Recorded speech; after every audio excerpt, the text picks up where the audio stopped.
कौन से सब्जेक्ट में वीक हो तुम? वीक तो मैं सब में ही हूँ, लेकिन कभी मैंने किसी मर्द के ऐसे डोले शोले नहीं देखे जैसे आपके हैं। तमीज से बात करो, टीचर हूँ तुम्हारा मैं।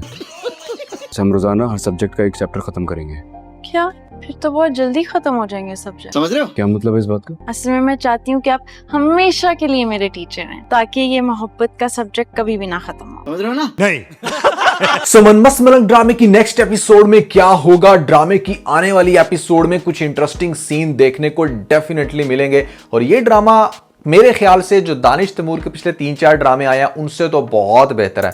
जान निसार से अच्छा है, वो तेरी छाओं से बेहतर है, और वो जो कोमल मीर के साथ आया था इन सबसे बेहतर है फिलहाल ये ड्रामा, क्योंकि इसके अंदर कुछ डिफरेंट चीज देखने को मिल रही है। और वो ये कि भैया जहां पर हीरोइन और हीरो दोनों एक दूसरे से करते हैं वैसे ऊपर ऊपर से नफरत, लेकिन अंदर से मोहब्बत करते हैं। वो बचपन की मोहब्बत बार बार आड़े आती है, लेकिन नफरत भी बार बार आड़े आती है जब जहन में ये बात लाती है रिया कि इसकी वजह से मेरे बाप की डेथ हुई। लेकिन समझने वाली बात यह है कि आखिर हमारे ये जो कबीर खान साहब हैं इनको किस बात का गुस्सा है, इनको क्यों इतनी नफरत के भैया एक तो तूने उसके बाप की जान ली, चाहे किसी भी XYZ रीजन में, ऑब्वियसली वो तुझे उस टाइम सपोर्ट नहीं कर सकती थी, तूने उसके बाप को मारा है।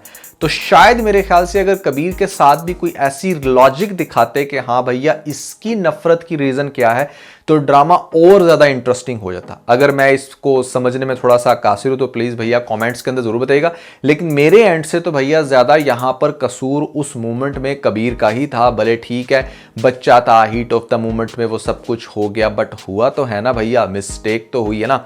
और समझ इस बात की भी नहीं आती, जो कि मेरे ख्याल से ड्रामा लेवल पे मिस्टेक है, जो अगर रियलिटी में हो रहा है तो I think it's very dangerous. कि क्या कोई भी अपने घर में किसी भी ड्रॉर के अंदर ऐसे लोडेड गन रख देता होगा, और घर भी वो जहां पर बच्चे हैं, और बच्चे उस एज के जो आराम से ड्रॉर खोल सकते हैं, चीजें पकड़ सकते हैं। I think it's very dangerous. कोई भी इतना बेवकूफ नहीं होता, तो ऐसे क्यों भैया वो रख देंगे एक गन जो फुल टाइम लोडेड है। और इतने छोटे बच्चे को तो वैसे भी मतलब गन चलानी नहीं आती, गन का ट्रिगर दबाना मतलब कहने का उसको लोड करना, इट टेक्स सम एफर्ट। तो क्या वो मतलब उन्होंने लोडेड गन करके रख दी थी ड्रॉर के अंदर, ये भी एक क्वेश्चन मार्क है, जो मेरे ख्याल से अगर आप में से किसी को समझ आया हो तो कमेंट्स के अंदर जरूर बताना। खैर, इससे कबीर से वो इंसिडेंट तो हुआ जिसकी वजह से उसके बाप की डेथ हुई और फिर इन लोगों को वो घर छोड़ के जाना पड़ा। अब इस ड्रामे के अंदर सबसे ज्यादा मजे की चीज ये लग रही है कि मतलब जहां पर ना कबीर जो है वो बार बार झुटला रहा है इस चीज को कि जैसे हाँ उसको उससे मोहब्बत है, और दूसरी तरफ जो रिया है वो भी बड़ी अजीब हरकतें कर जाती है, दिल से वो बहुत लाइक करती है, उसके अंदर देखकर खूब भी जाती है, लेकिन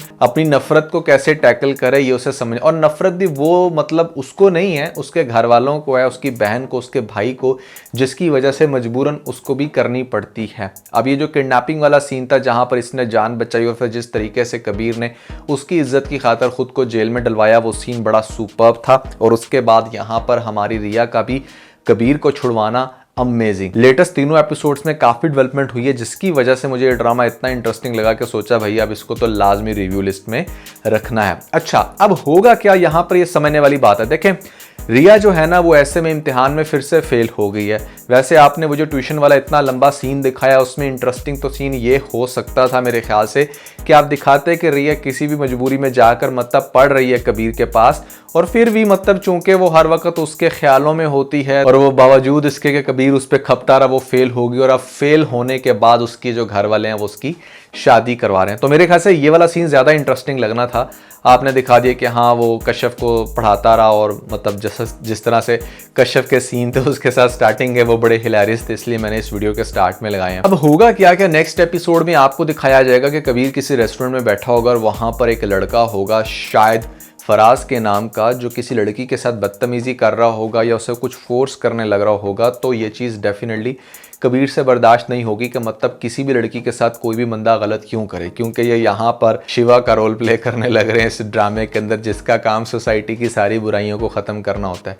अब ये हमारा शिवा आके लड़ेगा और इस फराज को सबक सिखाएगा, लेकिन मज़े की बात यह है कि इसके दोस्त फराज को पहचान लेंगे और वो फिर इसको बताएंगे कि एक्चुअली में जो हमारी रिया है उसकी बहन शादी रिया की उससे करवाने जा रही है, पहले भी इंगेजमेंट होगी। तो जब इंगेजमेंट वाली बात पता चलेगी कि हाँ मतलब वो जो लड़का इतना कैरेक्टर वाइज बुरा वो अब रिश्ता लेके आया है और अब इनकी लाइव इंगेजमेंट भी हो जानी है, तो इस मौके पे हमारे कबीर खान को आते हुए दिखाया जाएगा, वो उसको स्ट्रेट अवे कहेगा कि ये लड़का इसके लिए बेहतर नहीं है, लेकिन भाई और बाकी सब लोग बाजिद होंगे और यहाँ पर एंगेजमेंट उसकी करवा देंगे। अब रिया जो है ना किसी भी तरह से टाल मटोल करती आई अब तक के, मतलब कुछ भी हो जाए, मतलब यहाँ पर कबीर ही कुछ ऐसा करे कि मामलात सारे सॉर्ट आउट हो जाएं और ये मेरी लाइफ में है। इसलिए वो टाइम टू टाइम वैसे उससे पूछती भी रही है कि क्या उसके दिल में वो नफरत खत्म हुई है नहीं। लेकिन हमारा कबीर पता नहीं किस जोम में है कि एक तो तूने भैया उसके बाप को मारा, अब तू खाम खा की नफरत लेके बैठा हुआ है। चाहे कुछ भी है, कोई भी रीजन है ना, मतलब शायद अभी तक इन्होंने सही तरह से एक्सप्लेन नहीं की, बट मेरे ख्याल से कबीर ही गलत है उस सिनेरियो में अगर देखा जाए तो, रिया का कसूर नहीं है। अब होगा क्या कि जब इसकी इंगेजमेंट होगी उसके साथ, फिर वो जो लड़का जिसके साथ इसकी इंगेजमेंट हो जाएगी वो हो सकता है कि इसको बाहर मिलने का कहे, और फिर जब वो इसको बाहर मिलने का कहेगा ये रिपोर्ट भी हमारे कबीर के पास जाएगी और वो इवेंचुअली इसको कहीं पर लेकर जाने लगेगा। तो आपको दिखाया जाएगा कि हमारा कबीर फिर से शिवा बन के आएगा और यहाँ पर उसकी फैंटी लगाकर उसको रेस्क्यू करेगा और सिकंदर को ये समझाएगा कि देखो बहन का खाली रिश्ता कर देने से ये कहीं पर भी नहीं लिखा कि वो कहीं पर भी उसके साथ जा सकती है, तुम बहुत बड़ी गलती करने जा रहे थे। तो एक दफ़ा फिर से यहाँ पर हमारा जो कबीर है वो रिया की इज्जत बचाएगा जैसे पहले भी इसने बचाया। अब उसके बाद क्या होगा ना कि मतलब वो जो लड़के हैं ना जो एक्चुअली में रिया को किडनैप करना चाहते थे, वो सिकंदर के आगे से तुम्हें पता है दोस्त, और उनका पर्पस क्या है ये बड़ी एक हिलेरियस चीज़ है कि मतलब वो जो बंदा जो इतनी बड़ी प्लानिंग करके बैठा हुआ है सिकंदर के हर वक्त आगे पीछे, सिकंदर को ना कोई मज़ेदार विलन नहीं दिखाया। एक तो वो बिल्कुल ही चूजा सा हो गया, दूसरे नंबर पे मेरे ख्याल से इस बंदे को ना ज़रा फनी एक्टिंग ही सूट करती है। फनी ड्रामास के अंदर जब इसका विलन का रोल होता है ना तो वो ज़्यादा अच्छा लगता है। यहाँ पर आपको प्रॉपर विलन दिखाते तो शायद ज़्यादा इंटरेस्टिंग लगता और उसका भी कोई रोब होता, उसकी भी कोई चीज़ होती। ड्रामा काफ़ी ज़्यादा ना बच्चों वाली फीलिंग देता है कि मतलब यहाँ पर आपको दिखाया जा रहा है कि जैसे कोई 15-16 साल की एज के बच्चे टारगेट किए जा रहे हैं, वो ट्यूशन वाले सीन और फिर बहुत ही ज़्यादा बचगाना बातें हमारी रिया की, तो वो थोड़ा सा चीज़ को टोन डाउन तो कर रहा है। बट मेरे ख्याल से अगर ड्रामे के अंदर सीरियसनेस ज़्यादा अच्छे से डाली जाती और स्टोरी को ज़्यादा अच्छे से पॉलिश किया जाता मैच्योर ऑडियंस के लिए, तो ड्रामा और ज़्यादा इंटरेस्टिंग हो सकता था। अब देखो क्या है ना कि यहाँ पर रिया की इंगेजमेंट हो जाएगी, फिर हमारा जो कबीर है ये इस चीज़ को प्रूफ करने में लग जाएगा कि हाँ वो गलत है, और साथ साथ वो ये भी चीज़ उसको वाज़ा करेगा कि हाँ वो मेरी दुश्मन है, मैं तेरी दुश्मन, दुश्मन तू मेरा, मैं नागिन तू सपेरा। तो मतलब कहने का ये कि यार ठीक है, काफ़ी हद तक अच्छा लग रहा है, लेकिन इस कॉन्सेप्ट को भी ज़्यादा अच्छे से लेकर चलते और इंटरेस्टिंग मैनर में, थोड़ा सा सीरियस चीज़ रख के, तो ज़्यादा मज़ा आता। अभी बोंगियां बहुत ज़्यादा हैं इसके अंदर। अब आगे से क्या होगा कि यहाँ पर मतलब आपको दिखाया जाएगा कि रिया ना फाइनली इस चीज़ को रिकग्नाइज कर लेगी कि कबीर जो है ना वो मुझे किसी और का होने नहीं देगा, वो मेरे लिए प्रोटेक्टिव इसीलिए है क्योंकि वो मेरे से बहुत मोहब्बत करता है। मैं तो उसको ठीक है लाइक करती हूँ, तो ठीक है अगर वो मुंह से बोलकर नहीं बता रहा तो मुझे यहाँ पर उसका साथ देना चाहिए। उसके बाद क्या होगा कि यहाँ पर जब वो फाइनली इस चीज़ को अंडरस्टैंड कर लेगी और हमारे कबीर का भी शायद काफ़ी हद तक दिमाग बन जाए, लेकिन भैया फिर जो भाई होगा ना उसका मुबीन और ख़ास तौर पे उसकी माँ, वो सही आड़े हाथ लेंगे इसको कि मतलब चाहे कुछ भी हो जाए तुमने शादी वहाँ पर नहीं करनी।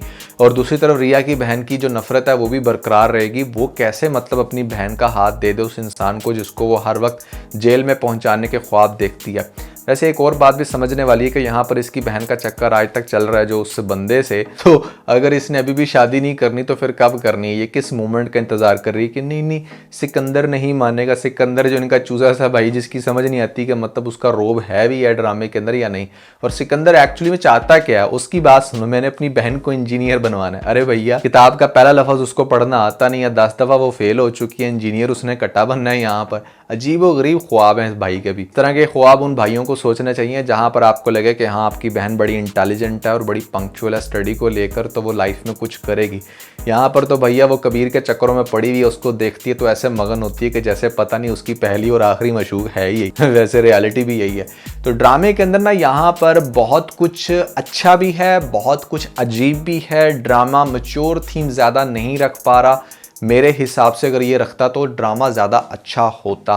बाकी आने वाली एपिसोड में फ़िलहाल इन लोगों की यही धींगा मुश्ती दिखाई जाएगी कि कभी यहाँ पर हमारा जो कबीर है वो उसको प्रोटेक्ट कर रहा है लेकिन फिर दुश्मनी दिखा रहा है, और दूसरी तरफ जो रिया है वो भी हर तरह से उसको ये साबित करने की कोशिश कर रही है कि हाँ वो अपनी लाइफ में बिल्कुल परफेक्ट हो सकती है। क्या शादी रिया की कहीं और हो जाएगी? नहीं, रिया की शादी नहीं होने वाली। ये ड्रामा बस इसी तरह आपको दिखाया जाएगा कि कभी हमारी रिया कुछ ऐसी चवल मार रही है, कभी वहाँ से कबीर, लेकिन एक दूसरे को बचा भी रहे हैं, प्रोटेक्ट भी कर रहे हैं और अंदर अंदर से मोहब्बत भी कर रहे हैं। और लास्ट में जाके डेफिनेटली आपको यही एक्सपोज किया जाएगा कि दोनों ने इस बात को एक्सेप्ट कर लिया कि इनकी बचपन की जो मोहब्बत है वो जेन्युइन है और उसको अब ये मान ले तो बेहतर है। और फिर इनकी आपस में शादी इनको ऐसे करते हुए दिखाया जाएगा, शायद मुझे ऐसा लगता है कि ये कोर्ट मैरिज कर लेंगे और बाद में फैमिली को बताएंगे कि हाँ भाई हम लोगों ने तो शादी कर भी ली है। तो वहाँ पर फिर सिकंदर का रिएक्शन देखने वाला होगा कि मतलब इस मामले में भी हमारा जो कबीर है वो जीत गया और कबीर फिर एंड में सबको मना लेगा। और मेरे ख्याल से ये जो फैमिली है ये एक एंड पे जाकर हो जाएगी इन दोनों की शादी के बाद। तो स्टोरी इसी तरीके से चलने वाली है। ड्रामे के अंदर मुझे कोई ऐसा बहुत ज़्यादा क्वेश्चन नज़र नहीं आता कि हाँ ज़्यादा ट्विस्ट एंड टर्न्स होंगे। अभी जो आप लोगों ने रिसेंटली 3-4 एपिसोड्स में देखा, I think that was the main crux of this drama. ड्रामे के जो व्यूज़ हैं वो पहले तो अच्छे 8-9 मिलियन तक आ रहे थे, बट अब आप लोगों ने देखा कि इसके व्यूज़ भी काफ़ी हद तक डाउन हो गए हैं। तो बेसिकली ऐसा इसलिए हो रहा है ना कि दानिश तैमूर जो एक ही तरह का रोल बार बार करते चले जा रहे हैं, तो हो सकता है कि आज से 6-7-8 साल पहले जो लोग इस रोल को बहुत पसंद करते थे, इंक्लूडिंग माई सेल्फ, वो अब मैच्योर हो चुके हैं और उनको शायद अब ये चीज़ इतनी ज़्यादा अट्रैक्ट नहीं कर रही। और एक और रीज़न ये भी है कि मतलब जो दूसरे प्लेटफॉर्म्स हैं जिसमें हमारे पास हम टीवी और ग्रीन एंटरटेनमेंट, वो इतने ज़्यादा क्रिएटिव और इतने इंटरेस्टिंग ड्रामे बना रहे हैं कि लोगों को ये वाले जो ड्रामे हैं ना बिल्कुल बोंगियाँ लग रही हैं। कितना ज़्यादा आप इस चीज़ से एग्री करते हो या डिसएग्री, या आपने मुझे कमेंट्स के अंदर ज़रूर बताना है। बट एक बात तो है कि दानिश तैमूर को देखने का मज़ा आता है, लेकिन बाकी के वो जो सारे सीन हैं वह बिल्कुल यूजलेस लगते हैं। अगर बात की जाए इस ड्रामे के अंदर इस एक्ट्रेस की, तो नो डाउट ये बहुत प्यारी लग रही हैं, बट अगर आप इनके इंस्टा के एक्सप्लोर करो या फिर इनकी स्टैंडर्ड इमेजेस को, तो you will be shock to see that कि मतलब यहाँ पर मेकअप आर्टिस्ट ने कितना कमाल का काम किया है कि इसकी इस ड्रामे के अंदर एक नेक्स्ट लेवल की ही ब्यूटी निखर कर आ रही है, जो कि शायद दूसरे प्लेटफॉर्म्स में या रियलिटी में नहीं है। इस चीज़ से भी आप कितना एग्री करते हो या डिसएग्री, प्लीज़ कॉमेंट्स के अंदर मुझे ज़रूर बताइएगा। और ये भी कि भैया कौन से ड्रामे हैं जिसके ऊपर आप चाहते हो कि मैं लाजमी रिव्यू करूं, क्योंकि रमज़ान के अंदर जब ये बाकी रमज़ान सीरीज़ चल रही होती हैं, दरमियान में कुछ इस तरह के ड्रामे, तो इट्स वेरी कंफ्यूजिंग कि भैया किस ड्रामे को पकड़ा जाए, वो किसके ऊपर बात की जाए। ये भी एक रीज़न है कि मेरे बहुत ज़्यादा रिव्यूज़ नहीं आ रहे। लेकिन आप लोग मुझे प्लीज़ कॉमेंट्स के अंदर ज़रूर बताइएगा कि आप लोग किन ड्रामास को लेकर बहुत ज़्यादा एक्साइटेड हो और चाहते हो कि मैं उसके ऊपर अपना रिव्यू करूँ। इसके अलावा अगर आप लोग हमारे व्लॉग चैनल को नहीं देख रहे, तो भैया ऊपर आपको लेटेस्ट व्लॉग का लिंक मिल जाएगा, जल्दी से लिंक पर क्लिक करके वीडियो देख के अपना फीडबैक हमें ज़रूर दीजिएगा।